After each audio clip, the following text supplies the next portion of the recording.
में दिल बार तोड़लू हो, प्यार में दिल बार तोड़लू हो।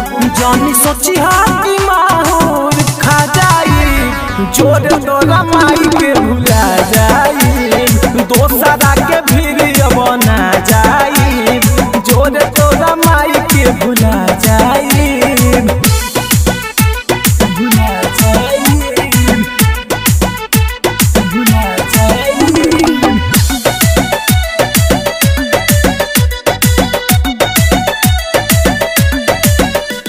करे जा दिलू दादी हो, अब दिलवा के हुस न लागी हो।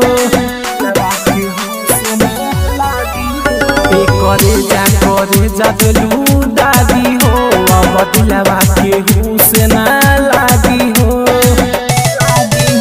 अब सबसे भरोसा उठल हो, नाम लिखल दिल पर मिटा जाई, जोर तोरा माई के भुला जाई, दोसरा के भीड़ बना जाई, जोर तोरा माई के भुला जाई।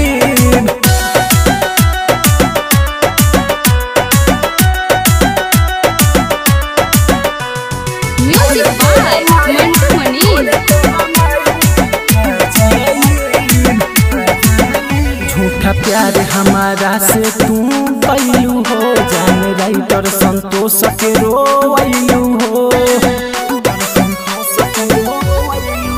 झूठा प्यार हमारा से तू कैलू हो, जान राइटर संतोष के रोइलू हो।